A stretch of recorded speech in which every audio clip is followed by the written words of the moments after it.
Olá pessoal, tudo bem? Aqui é a Patrícia, esse é o Cosa Read, nosso canal de bate-papo literário. A gente veio aqui hoje fazer a resenha de um livro muito especial, foi minha primeira leitura do ano. Eu comecei a ler esse livro dia 1º de janeiro e foi uma leitura que assim, não poderia ter entrado melhor esse ano de 2023, literariamente falando. Foi uma leitura maravilhosa, 5 estrelas. A gente está aqui para conversar sobre O Nome da Rosa, de Umberto Eco. Umberto Eco é um autor que tem muitas obras publicadas, né? E eu estava até lendo o livro dele, estou lendo ainda, que é um livro de ensaios chamado Nos Ombros dos Gigantes, e tem sido uma experiência muito legal, muito bacana ler esses ensaios. Eu ainda não terminei, eu estou lendo aos pouquinhos, mas eu nunca tinha lido a ficção do Umberto Eco. E esse livro já está na estante há um tempão, essa edição linda da Record, né? A Record, quando ela resolve fazer essas edições especiais, ela realmente capricha, a edição está maravilhosa. E eu falei, desse ano não passa. E foi um dos livros que vocês escolheram para aquele nosso desafio de 1001 livros para ler antes de morrer. Eu coloquei as opções para vocês votaram em 10 livros, me ajudaram a escolher os 10 livros que eu estaria lendo esse ano, do 1001 livros para ler antes de morrer. Eu vou deixar linkado aqui o link com os livros que foram escolhidos para a leitura desse ano.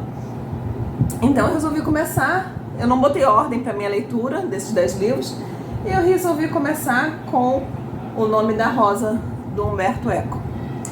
Mas antes de a gente começar aqui o nosso bate-papo, vou pedir para vocês não esquecerem de deixar o seu curtir, de vocês, se não são inscritos, se inscreverem no canal para acompanhar aqui nosso bate-papo, nossas trocas literárias aqui de dicas, de ideias e etc. A gente também tem uma leitura conjunta todo mês. Esse mês nós estamos lendo Memórias Póstumas de Brás Cubas. O link para a leitura conjunta ainda está no início do mês, ainda está tempo de você entrar na nossa leitura, de participar, de trocar uma ideia, de falar desse super clássico da literatura. O link para leitura coletiva vai estar aqui embaixo. Então vamos lá conversar, gente.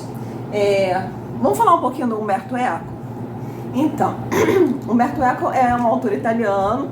Ele nasceu em 1932, morreu em 2016, não tem nem muito tempo, né? Uma grande perda. E ele tem muitos trabalhos. Ele era escritor, ele era crítico literário, ele era bibliófilo, né? Filósofo. Ele era semiólogo, que é uma das especialidades dele. Muitos dos livros de não ficção dele são sobre semiótica. E se você, assim como eu, não sabe o que é semiótica, eu vou ler a definição que eu encontrei para vocês aqui. Estudo dos fenômenos culturais considerados como sistemas de significação, tenham ou não a natureza de sistemas de comunicação. Outra definição: teoria geral das representações que leva em conta os signos sob todas as formas e manifestações que assim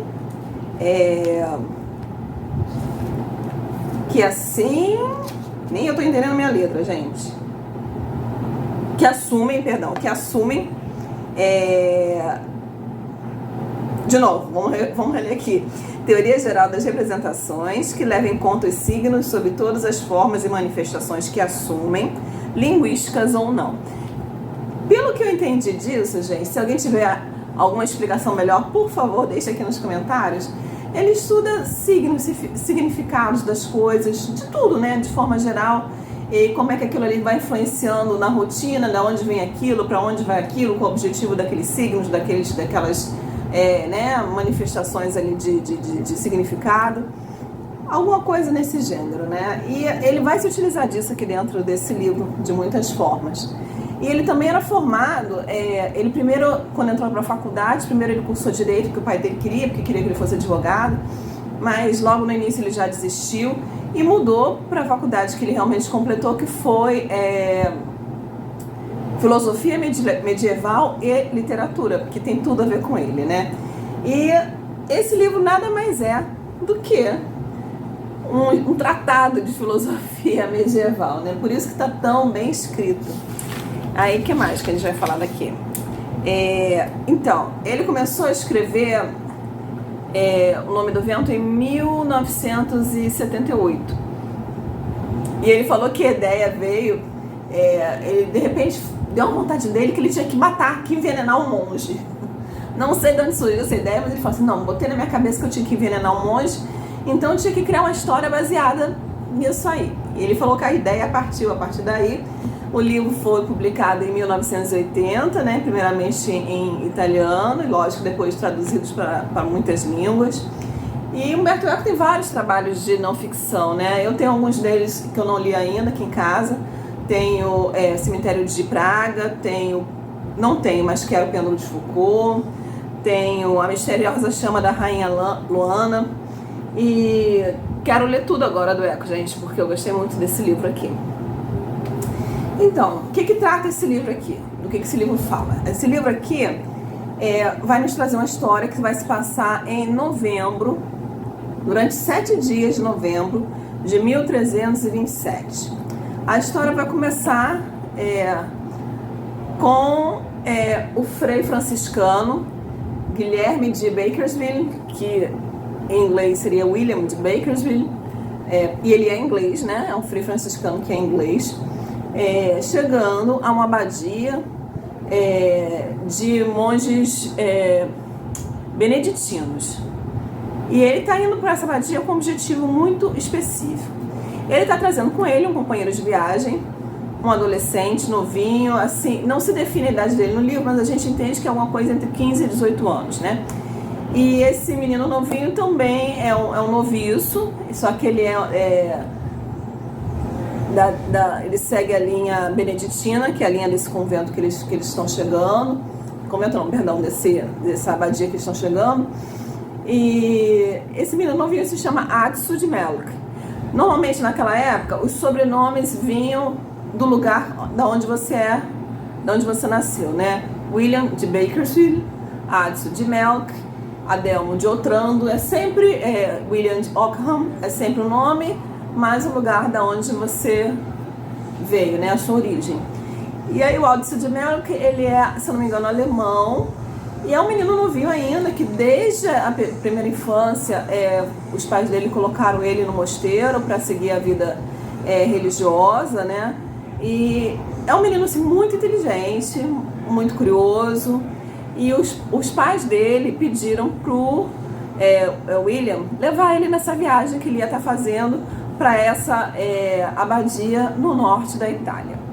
O que ele veio fazer nessa abadia? Ele veio para essa abadia porque em dezembro, no mês posterior ao que a história acontece, vai estar havendo um encontro, se eu não me engano, em Avignon, na França, Avignon, né? Para quem quer falar mais corretamente, mas aqui no livro eles falam avião mesmo, na França, entre o alto escalão do imperador germânico, que na época era o que controlava uma certa área ali da Europa, inclusive a Itália, e uma comitiva do Papa.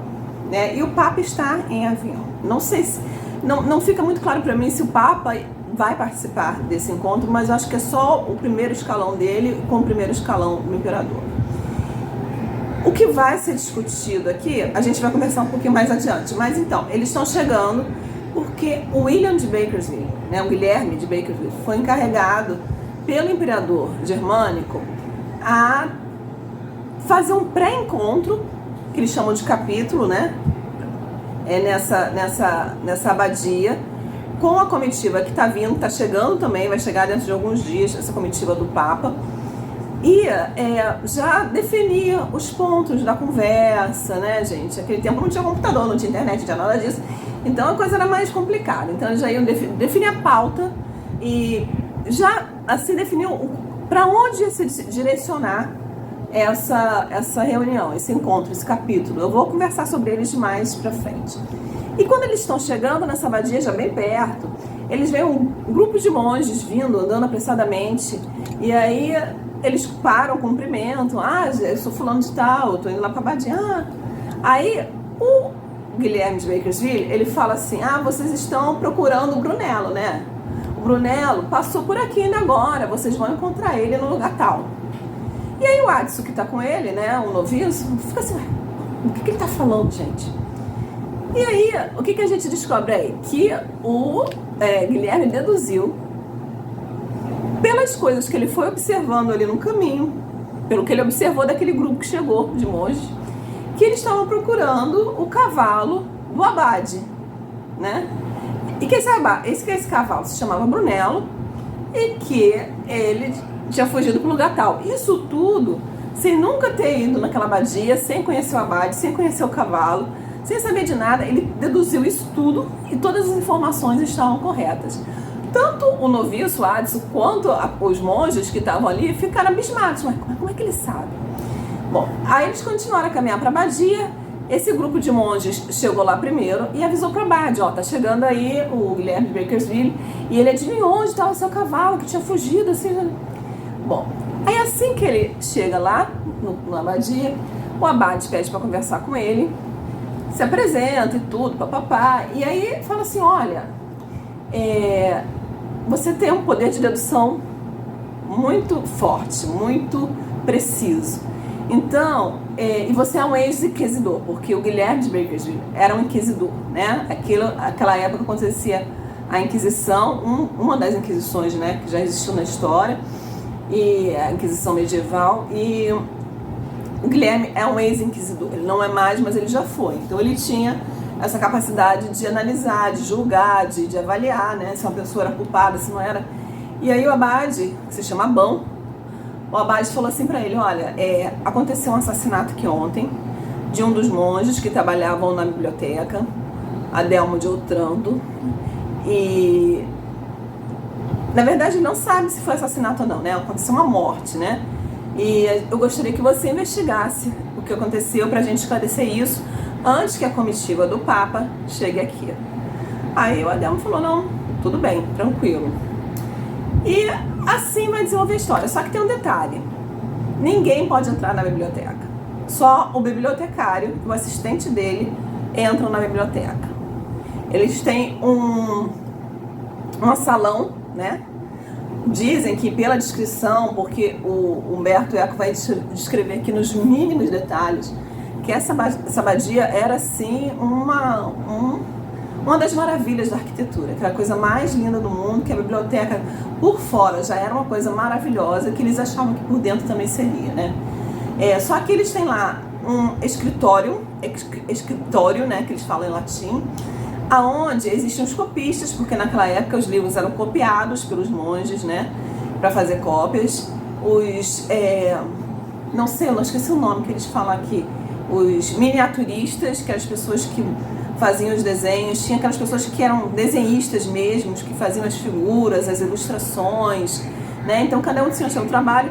E esse Adelmo, que morreu, era uma dessas pessoas que trabalharam nesse escritório. Mas dentro da biblioteca mesmo, e ele morreu, esse Adelmo morreu caindo da biblioteca. Ele caiu da biblioteca, não sabe se empurrado, se ele se jogou. Pois bem, então, aí o Guilherme perguntou, mas como é que eu vou desvendar isso, né, essa situação sem entrar na biblioteca? Ele falou, não. O abade falou para ele, você tem um poder de dedução muito bom, você não precisa entrar lá, você vai conseguir resolver isso sem entrar lá. E assim ficou, gente. Então o que vai acontecer? A história ainda vai se complicar muito mais, porque nesse período de 7 dias que eles vão ficar nessa abadia, ainda vai haver mais 6 mortes, né? E durante todo esse tempo a história vai se desenrolar em volta disso, das mortes, da investigação do Guilherme e também desse capítulo com a chegada da comitiva, a discussão e etc. Então esse é o enredo da história. Lógico que até o final a gente vai ter, até o final a gente desvenda, né, esses crimes e a gente entende o que vai ser levado para essa reunião que vai haver em dezembro lá em Avião, porque pelo que é discutido nessa pré-reunião. Então o enredo é esse, gente. Vamos falar aqui um pouco da narrativa, né? A narrativa desse livro, gente, para mim assim foi uma coisa maravilhosa. No final aqui desse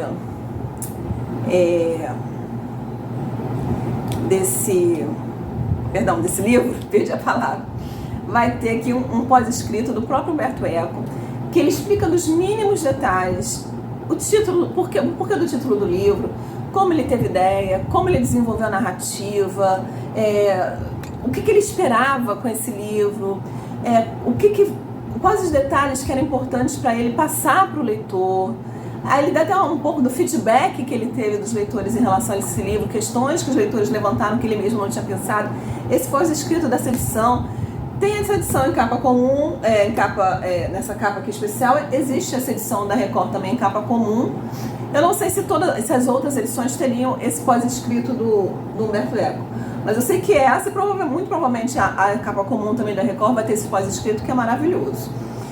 E aí ele vai explicando tudo o que acontece aqui, né? Então, a narrativa é assim maravilhosa. Uma coisa bacana, que apesar de ser um livro longo, são 570 páginas, mais ou menos, ele não é cansativo, tá, gente? Eles são capítulos sempre curtos, né? Eu gosto muito de capítulo curto, não gosto que aquele capítulo não acaba nunca. Isso me ajuda na leitura, são capítulos curtos. A narrativa é uma narrativa muito clara, uma narrativa que te prende, aliás, até porque você está desvendando um crime, né? Você fica curioso para saber o que vai acontecendo, né? E o que me prende muito é os assuntos abordados aqui, né? A gente vai ter aqui alguns assuntos que vão estar sempre presentes no desenvolvimento da trama. Um deles é a sexualidade, né? Que vai ter influência direta na solução dos crimes, né? Como é que era trabalhado isso entre os monges, né? Esse assunto da sexualidade na abadia, a sexualidade do Adson, um menino novinho, no auge da energia, dos hormônios, como é que ele trabalha isso na cabecinha dele. Inclusive, a história vai ser narrada pelo Adson, tá? E a história começa, eu esqueci de falar isso pra vocês, com o Adson já idoso, já assim esperando perto da morte, pelo que a gente entende, e ele resolve narrar, né, escrever sobre esse pedaço da vida dele, essa história que aconteceu na vida dele, né? E o Adson novinho, gente, ele é assim uma coisa mais fofa do mundo, tá? É um menino inteligente, é um menino curioso, é um menino que ele é dedicado à fé dele. Ele se sente dotado para seguir essa profissão, mas ele tem todos os dramas, toda a inocência, toda a energia que um adolescente, que um jovem de 16, 17 anos tem, né? Então são muitas dúvidas, são muitas incertezas na cabecinha dele, e ao mesmo tempo ele tá na cabecinha dele, e isso foi, eu acho que para mim um toque de gênio do Humberto Eco, ter feito um menino narrar isso, porque a gente vai deduzindo o que está acontecendo, a gente vai desvendando o crime, a gente vai fazendo nossas teorias sobre o crime de acordo através dos olhos do Adson. Então, através das conversas dele com o Guilherme, e o Guilherme, né, de Bakersfield, ele é um homem já maduro, muito inteligente, muito astuto. É aquele cara assim que é o cara, sabe? E aquela pessoa que é segura de si, aquela pessoa que é inteligente, aquela pessoa que é vivida, aquela pessoa que já leu muito, né? E uma das coisas que eu esqueci de mencionar aqui, essa biblioteca, naquela época, é considerada a maior biblioteca da cristandade. Então essa biblioteca é o sonho de consumo de qualquer um que goste de ler, que goste de cultura, que goste de história, né? É o sonho de consumo de qualquer um. Então, gente, o Adson vai passar, a gente vai ver a história através dos olhos do Adson, né? Isso vai ser muito bacana. Então, nem sempre a gente vai ter acesso a todas as conclusões que o Guilherme está chegando, só aquelas que ele troca a ideia com o Adson, só aquelas pistas que ele busca junto com o Adson. Fora isso, o que está passando na cabeça do Guilherme, a gente não sabe. Então, a gente não tem aquela resposta rápida para o que realmente está acontecendo, né? Você vai fazendo, eu particularmente deduzi que a história ia ter um determinado caminho, até certo ponto. Quem é o assassino? Eu acertei, lá pela minha ideia de história, já no início da história eu já achei que ia ser uma determinada, assim, né, tipo de pessoa, e foi aquele tipo de pessoa, né, o maior responsável por o que estava acontecendo. Mas É interessante porque você não tem acesso a essas informações, porque a gente está vendo através de uma mente limitada de um adolescente, né? Então essa é uma jogada muito bacana. Uma das coisas que Umberto Eco comenta, né, nesse pós-escrito, é que ele queria que através dos diálogos, através daquilo que os personagens estão sentindo, e tem muitos personagens aqui, a gente se sentisse, que o leitor se sentisse estar dentro de uma época medieval, como se estivesse dentro daquela história, né? E isso aqui, gente, pelo menos pra mim, ele atingiu assim com 100%, atingiu o alvo, sabe? Eu me senti, não sei se é porque eu amo muito romance histórico, porque eu amo muito história medieval, eu me senti aqui dentro dessa história. E isso foi muito bacana. O livro ele vai desenvolver muitos temas teológicos, filosóficos, políticos da época. E se engana quem acha que a história medieval foi uma época linear em relação à política, assim, a igreja, os reis e pronto, e os pobres. Não. Tinha muita coisa acontecendo e ela não é uma coisa linear. Existem várias épocas, várias idades, várias fases dessa época medieval, né? E a época que eles estavam passando aqui era uma época que estava surgindo as universidades, que estavam surgindo a ciência, né? Foi a época antes do Renascimento, quando a coisa começou a fomentar. Então, o que antes, o poder do conhecimento e o poder financeiro, se ele estava na mão da igreja e na mão da realeza, pelo menos o conhecimento ele estava mudando de mão. E a igreja estava muito preocupada com isso. E esse é um outro ponto que né, que gira essa história em torno. Essa transferência. Por que ninguém podia entrar na biblioteca? Porque conhecimento era poder. E a igreja não queria abrir mão desse conhecimento. Então, só o bibliotecário, se eles queriam um livro, eles tinham que pedir para o bibliotecário, e o bibliotecário ia decidir se eles iam poder ver aquele livro ou não, ele ia buscar e ele trazia. Se ele dissesse que não iam ver, não iam ver. Então, eles estavam tentando reter esse conhecimento, porque conhecimento era poder, né?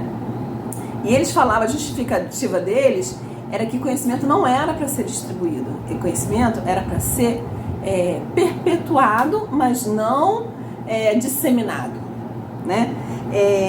Existe até aqui, deixa eu até achar aqui, deixa eu ver se eu botei aqui a página.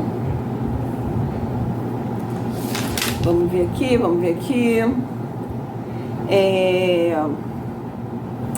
Não, achei sim. Página 221, sobre essa preservação do poder. Um dos personagens que defende esse ponto de vista, ele fala assim. Quer ver? Vamos lá, 221. Ele fala assim, ó.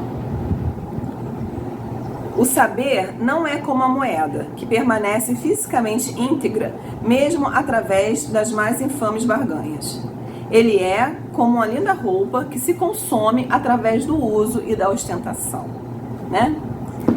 Era um dos argumentos que se usava para essa obstrução do acesso à biblioteca, né, aos livros.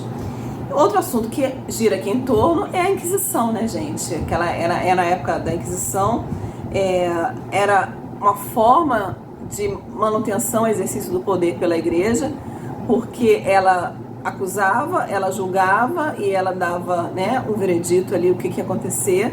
Então, quando alguma coisa estava indo contra os interesses da igreja, eles acusavam aquele grupo, aquela pessoa de serem hereges, né, estarem falando contra a fé cristã, e dali eles já julgavam e eles mesmos criavam acusações, eles mesmos defendiam aquelas acusações, eles mesmos decidiam a punição, seja torturar até a pessoa confessar uma coisa que não fez, ou então matar aquela pessoa porque diz que aquela pessoa é um herege, né? Então, tinha esse poder coercitivo a igreja daquela época, né? E a gente vê muito isso trabalhado aqui. Então era isso, né? Esses são os panos de fundo que trabalham, que a gente vê borbulhando dentro dessa trama aqui. São os assuntos que essa trama vai abordar.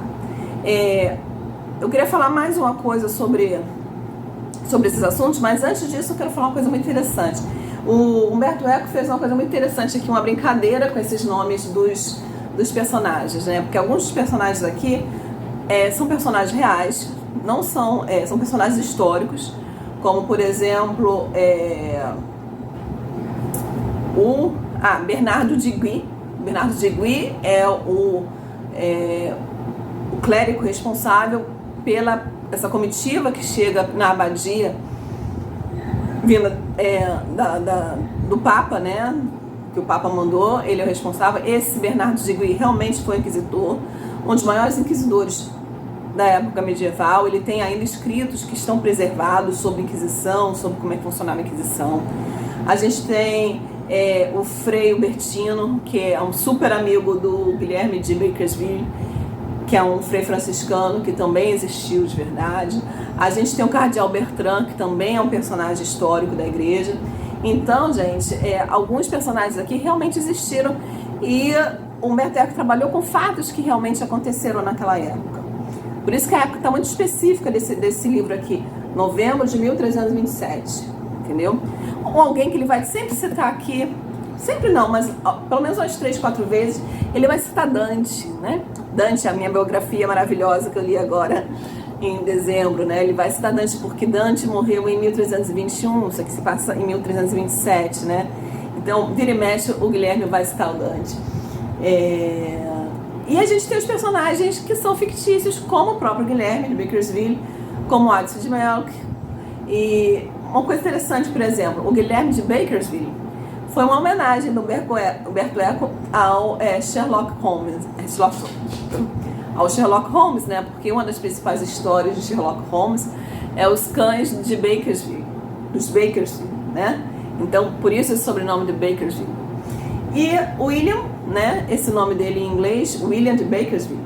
Esse William vem de uma outra pessoa, de um outro personagem que não é fictício, que é histórico, que é o William de Ockham, que também foi um clérigo, né? Foi um monge. E esse William de Ockham, ele criou, né? Uma teoria que se chama Navalha de Ockham. E o que diz assim, colocando para os dias de hoje, esse princípio dele que ele criou? Isso se referindo a desvendar mistérios, né? Desvendar coisas que não se sabem. A explicação mais simples que consegue cobrir todas as evidências é possivelmente a mais provável. Vou repetir. A explicação mais simples que consegue cobrir todas as evidências é possivelmente a mais provável. E por que navalha? Porque ele corta tudo aquilo que é excedente. Toda informação que não interessa, ele é cortada. Fica só os dados principais e mais simples, né? E é a teoria que o Guilherme de Bakersfield, ou William de Bakersfield, usa aqui para ajudar ele a desvendar esses mistérios. E aí, de novo, Sherlock Holmes, durante o filme, para quem viu o filme, principalmente no original, ele sempre está falando assim, Elementary, my dear Watson, né? My dear Watson. Só que o Watson é o Adson. E esse som de Adson em inglês parece muito com o Watson, que era o assistente do Sherlock Holmes, né? Então, tem essa brincadeira aí do Sherlock Holmes aqui. E aqui, nesse livro, como eu já falei, tem muitos protagonistas, né? Tem muitos personagens. O principal rival, principalmente espiritual e intelectual do Guilherme durante a história é um outro monge já idoso que mora nessa abadia, que é o Jorge de Bourgois, alguma coisa assim. E ele é um monge já idoso e ele ficou cego ao longo da vida, ele agora é cego, e foi uma homenagem do Humberto Eco a um amigo muito querido dele, Jorge Luiz Borges, que também ao longo da vida foi ficando cego. E esse Jorge de Bourgois aqui nesse livro, apesar de ser, vamos dizer assim, um vilão, ele é um cara extremamente inteligente, né?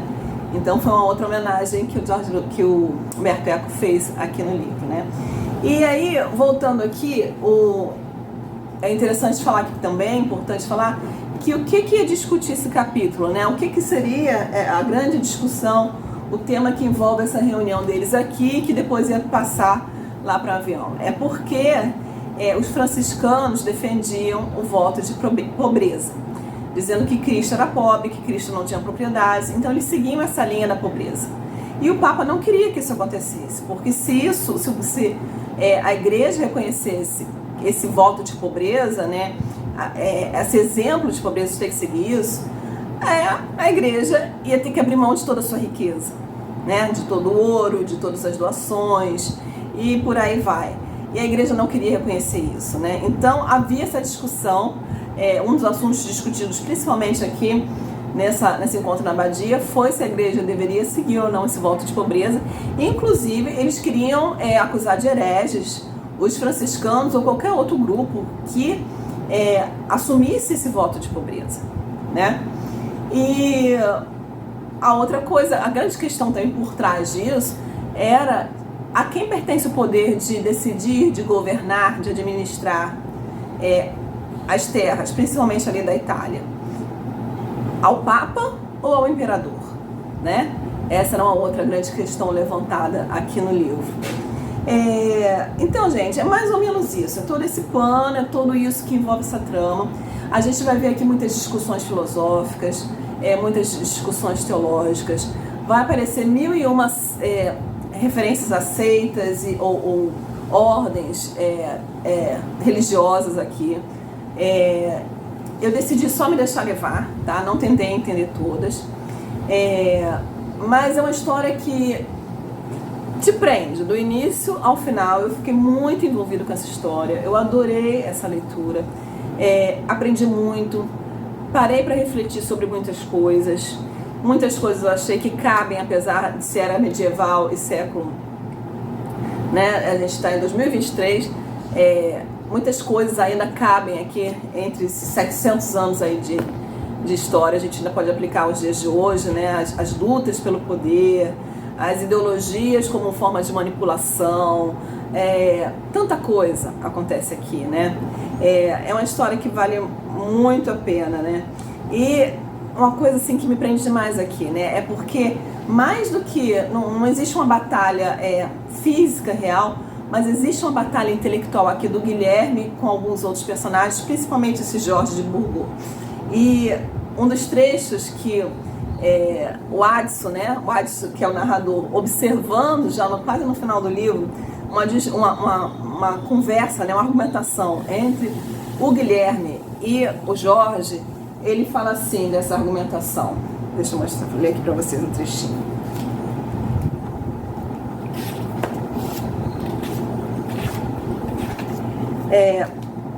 Dei-me conta, com um calafrio, de que naquele momento aqueles dois homens, o Guilherme e o Jorge, apostos para uma luta mortal, admiravam-se reciprocamente, como se cada um tivesse agido apenas para obter o aplauso do outro. Minha mente foi atravessada pelo pensamento de que as artes empregadas por Berengário para seduzir Adelmo e os gestos simples e naturais com que a donzela suscitara minha paixão e meu desejo não eram nada, em termos de astúcia e desvairada habilidade em conquistar o outro, diante do caso de sedução que se desenvolvia ante meus olhos naquele instante, desenrolado ao longo de 7 dias, quando cada um dos dois interlocutores marcava, por assim dizer, misteriosos encontros com o outro, aspirando cada um, secretamente, à aprovação do outro que temia e odiava, né? Então é muito interessante como ele aborda aqui diversas formas de sedução, a física, a sexual, mas aqui no final ele traz também essa questão da sedução intelectual, né? E isso é muito bacana. É claro que aqui no meio vai ter toda a história, né, gente? Nada melhor do que uma coisa proibida para você querer fazer, né? E assim a gente vai ter nosso querido, vou dar esse spoilerzinho aqui, o nosso querido Guilherme de Bakersfield e nosso querido Adson de Melk adentrando escondidos a biblioteca e fazendo várias descobertas, né, gente? É muito gostoso dividir essas descobertas, as aventuras que eles vão viver aqui nessa biblioteca maravilhosa, né? Durante todo o decorrer dessa história aqui. É muito, muito, muito legal. Então, assim, gente, foi uma leitura maravilhosa, inteligente. O Umberto Eco aqui, ele é especialista, né, gente? A área dele, né, é história medieval e literatura, né? Então, ele é muito, muito preciso, não existe furos aqui de produção, entendeu? É tudo muito preciso, tudo muito certinho, tudo muito... a história foi muito bem amarrada, muito bem moldada, muito bem contextualizada. Então, assim, em relação à narrativa, ela tá perfeita. Pelo menos pra mim, essa foi a impressão que eu tive. E eu gosto muito de história, principalmente história medieval. Eu gosto de história que aborda, assim, que traz esse duelo, né, intelectual. Isso foi muito legal de ver. E é isso, gente. Deixa eu só, antes de terminar aqui, eu ler um trechinho aqui pra vocês. 433, vamos lá. Que fala sobre livros, né? Aliás, o livro todo é sobre livros, né? Mas em algum momento alguém fala assim: o bem de um livro está em ser lido. Um livro é feito de signos que falam de outros signos, que por sua vez falam de coisas. Sem um olho que o leia, um livro traz signos que não produzem conceitos, portanto é mudo. Esta biblioteca talvez tenha nascido para salvar os livros que contém, mas agora vive para sepultá-los. Por isso se tornou fonte de impiedade. Muito bacana, né? Muito bacana, gente. Para finalizar aqui, eu vou falar de duas curiosidades para vocês. Existe o filme de 1986, né? Quem ainda não assistiu, vale muito a pena assistir. Eu já assisti há décadas atrás. Estou atrás de assistir ele de novo, mas está difícil de achar ele legendado. É disponível. O Nome da Rosa, que os protagonistas foram Sean Connery, né? Como o William de Bakersfield, e o Christian Slater como o Watson de Melk, né? Baita filme, gente, maravilhoso. Vale muito a pena ver. Show de interpretação, muito bem produzido. Quem achar aí, se eu não me engano, naquele canal de streaming Oldflix tem. Ele é legendado. Fora de lá, eu só achei ele dublado. Eu acho que pra mim não fica a mesma coisa. E outra coisa que eu queria falar pra vocês, eu tirei muitas das informações, das curiosidades que eu tirei daqui, eu vou deixar aqui citado de um canal aqui do YouTube chamado Xadrez Verbal. Eu vou deixar linkado aqui o episódio aí, né, que ele fala sobre... Na verdade, ele tá falando sobre o filme, né, porque o título é Cinema Mais História, ele tá falando sobre o filme, mas traz muitas curiosidades super bacanas, coisas além do que eu falei aqui pra vocês, sobre essa história do Nome da Rosa. É isso, pessoal. Não esqueçam de deixar o seu like, deixar seu curtir aí, se inscrever no canal para acompanhar aqui os nossos bate-papos. Eu sempre deixo linkado aqui na descrição do vídeo os livros que eu citei com os links da Amazon. Para quem for comprar, por favor, utilize nosso link, porque ajuda o canal. E é isso. Ótimo conversar com vocês. Até a próxima. Tchau, tchau.